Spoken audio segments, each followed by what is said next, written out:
Hey everybody, it's Tashi. Doing a little video update here because one, I'm feeling kind of too lazy to write. Two, I'm having a little bit of keyboard issues, and my spacebar is really sticky. When you're trying to make, long sentences shorter or really communicate anything effectively, having a working spacebar really helps. So, until I get that fixed with the can of compressed air, hopefully not have to replace the whole thing, I may just be doing this because, hell, it's a lot easier on me. So, no, not to worry, I didn't cut my hair. It's just back in a bun. It's short.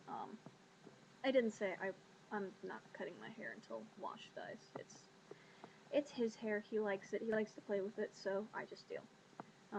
Right now you're just seeing me because Wash actually is not at home. He's fine. He's just out being basically, I don't want to say babysat. He's just being watched by a couple of friends. While I got a couple of hours this evening to do some of my own stuff, including getting to go out for a book reading from one of my favorite authors, Lori R. King, which was excellent. But aside from that, I have a few minutes to just basically be myself and let you guys know what's going on. Which really not a whole lot as far as individual activity type of a thing. It's brain cancer. He doesn't get better from it. There's no cure. There's no,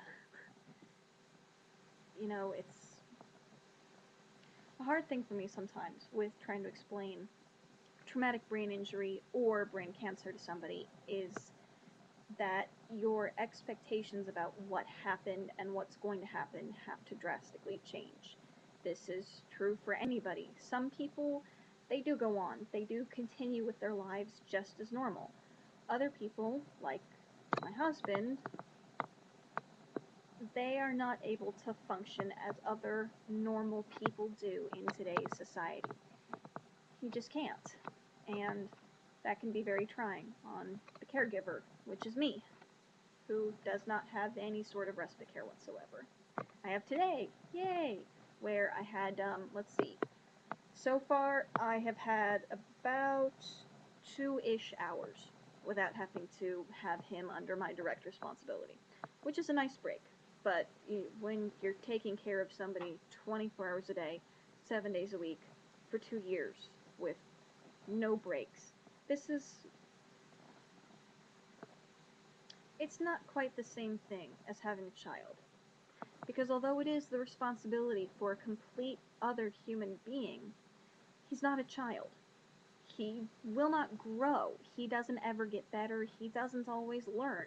He is just exactly as he is today, which is pretty much how he was 2 months ago, which is pretty much how he was 8 months ago, which is pretty much how he was 15 months ago, which is pretty close to how he was when he came back from the surgery. And that's just that. It's sad, it's frustrating sometimes, and at the same time, I'm immensely grateful that I got him back. That I got him back enough so that he knew who I was, that he knew who he was, that he still had most of his personality intact. There's good and bad with all of it, I guess. So, things have been the same and not. My worries continually go on. My health problems continue. Thankfully, I haven't had to go to the doctor in a few weeks now, mostly settled. Although, with my asthma this past week, I may have to go next week if it doesn't get any better. Not looking forward to that. We'll just have to see. It's a bit of a depressing life, aside from my other situational depression. Just having to be around other human beings who are normal, it almost seems like it's rubbing it in my face, everything that I can't have, everything that I've given up, or everything that I will eventually lose. You know, we can hang out with our other friends who are now in grad school, but I do that with the reminder in my head, with the knowledge in my head, that they are there, and I haven't even graduated yet, that I may never graduate, that I may never even go to grad school now. We meet up with our friends and I get to see some of the most beautiful little children in the world, and see my friends have developed into these wonderful adults who have kids who they're going to raise. And I just haven't figured out how to kill off the part of me that goes, yep, that's maybe what you want, and you can't have it either. I don't begrudge anyone else for their happiness. It just hurts that I have to continually and daily watch mine evaporate in front of me, and I can't do anything about it. I am not a doctor, I'm not a surgeon, I'm not the chemist that can suddenly whip up a cure and kill off his tumor, or any tumors that will ever come and save him. I can't save my own husband. I have to literally sit back, enjoy whatever fucking time I have with him, but I have to sit back and watch him die. I have to watch this cancer take away his life. That's pretty fucking depressing. So, that's pretty much where we are. I'm stressed out, I'm depressed, I'm worried about bills and how we're going to pay for everything that keeps coming up. I freak out every time that something gets broken, whether or not by me. Usually not, sometimes, usually not. It's life. And the thing is, this is not the life that I ever really thought I would have. I didn't think I would have quote-unquote normal life. I didn't think I would have a husband and 2.5 children and a career by the time I was 30. But I didn't picture myself either approaching my 25th birthday, taking care full-time of my husband who is dying, who at some point I am going to have to accept that I will lose him, that he will be gone, and it will just be me.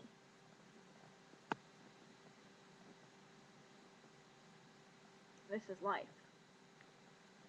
This is not a story. This is not a fairy tale. This is not Hollywood. This is not Bollywood. This is not a movie screenplay with some last minute feeble touch Hail Mary pass happy ending. And I think for me, the past few weeks, I've really, really come to see that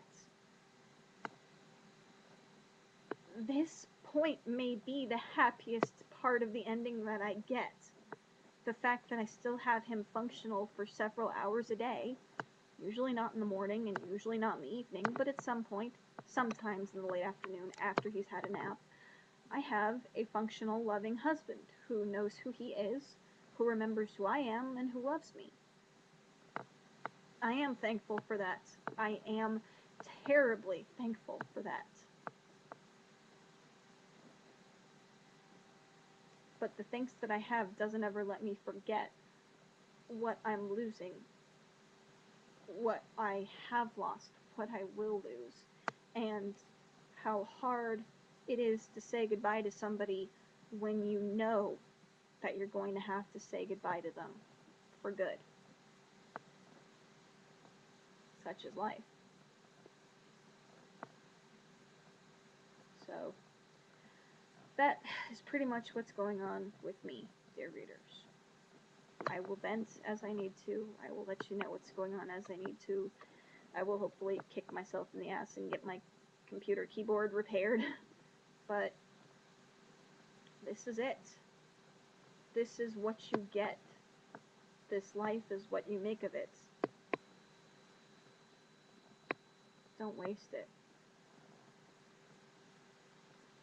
It's all too fucking short. Don't waste it.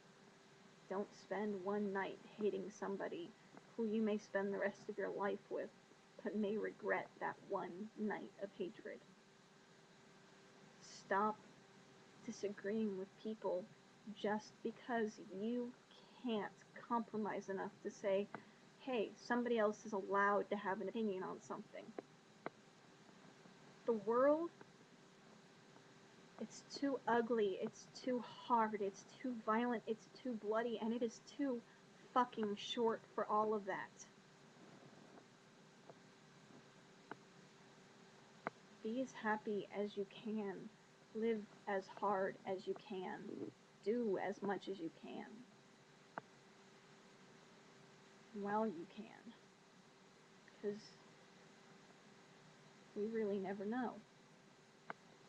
I have him today. I'll have him tonight.